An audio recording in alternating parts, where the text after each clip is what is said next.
Chronicles are written records of the events arranged in the order in which they happened. अब chronicles क्या होते हैं, हमारे written record होते हैं जिसके अंदर हमारा number of events को लिखा होता है, वो भी एक order में, यानी कि कैसे कैसे वो चीज़ें हुई थी. The chronicles would keep record and most of the time they were the ones who work gave a detailed account of life and times of the king. अब जो chronicles थे वो क्या करते थे, रिकॉर्ड रखते थे और मोस्ट ऑफ द टाइम वो क्या करते थे, उनके साथ काम करते थे जो उनको एक डिटेल अकाउंट ऑफ लाइफ बताते थे और टाइम बताते थे उन किंग्स का, यानी कि बेसिकली वो किंग्स के डिटेल अकाउंट ऑफ लाइफ के बारे में और उनके टाइम के बारे में लिखा करते थे. Most chronicles are written in Turkish. अब ज़्यादातर जो क्रॉनिकल्स थे वो हमारी टर्किश लैंग्वेज में लिखे हुए थे, and Persian. Important chronicles of medieval periods are as follows. अब मिडिवल पीरियड के जो इम्पॉर्टेंट क्रॉनिकल्स थे वो हमारे लिखे गए थे. कौन कौन से हैं वो?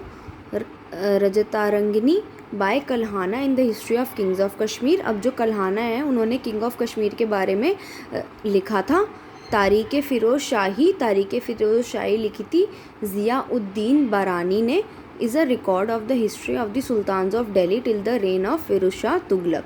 और इसने कहाँ से लिखा था? जो हिस्ट्री थी सुल्तान्स ऑफ दिल्ली की, और कब तक लिखी थी? फ़िरोज़ शाह तुगलक की राज तक.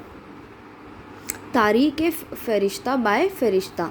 अब जो तारीख़ फ़रिश्ता थी वो किसने लिखी थी? फ़रिश्ता ने. It is a record of a history of the Delhi sultans from the time of the Turks till the 17th century. अब इन्होंने क्या लिखा था? दिल्ली के जो सुल्तान थे उनके टाइम से लेके जब तक तुर्क्स आए थे टिल द 17th सेंचुरी तक.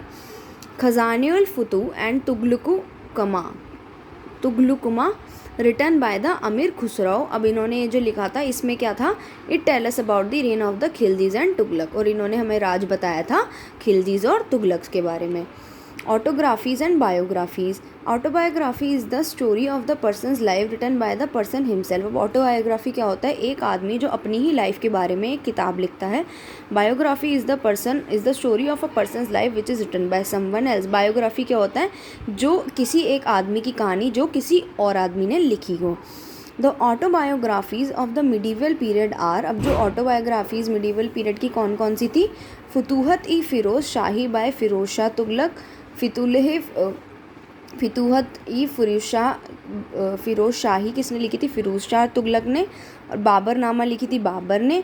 तुज़ुक-ए जहांगीर लिखी थी एम्परर जहांगीर ने. यानी कि इन लोगों ने अपने बारे में ही किताबें लिखी थी. Important biographies of medieval period are as follows. अब जो इम्पॉर्टेंट बायोग्राफीज़ थी मिडिवल पीरियड की वो कौन कौन सी थी?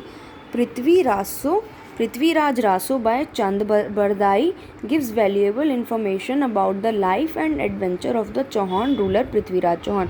अब जो पृथ्वीराज चौहान है उनके ऊपर भी एक बायोग्राफी लिखी गई थी जो लिखी थी चंद बरदाई ने, जो हमें एक बहुत वैल्यूएबल इंफॉर्मेशन प्रोवाइड करती है उनके लाइफ और उनके एडवेंचर्स के बारे में.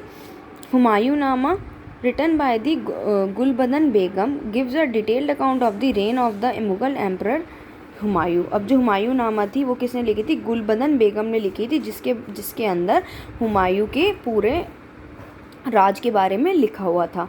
अकबरनामा बाय अबुल फजल. अब जो अकबरनामा था वो किसने लिखा था? अबुल फजल ने लिखा था, जो हमें इन्फॉर्मेशन देता है कि जो अकबर ने जो राज किया था उसके बारे में. Tarikh Sher Shahi by Abbas Sherwani is the biography of the Sher Shah Suri. अब जो शेर शाह सूरी थी उनके बारे में तारीख़ शेर लिखी थी अब्बास शेरवानी ने, जिसके अंदर उनकी लाइफ और उनके जो भी रूल था उसके बारे में लिखा था. अब in other parts of the world during that time. अब उस दूसरे कोनों में वर्ल्ड के उस टाइम क्या हो रहा था? During the medieval period feudalism was a dominant trend in Europe.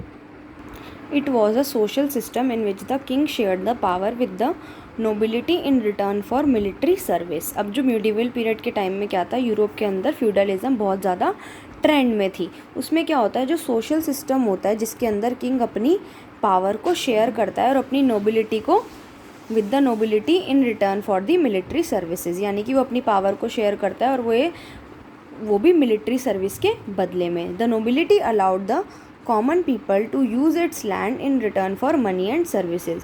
और जो नोबिलिटी होती है वो अलाउ क्या करती है? कॉमन पीपल को अपने लैंड को यूज़ करने के लिए, और उसके इन रिटर्न उनको क्या मिलता था? पैसे और सर्विसेज.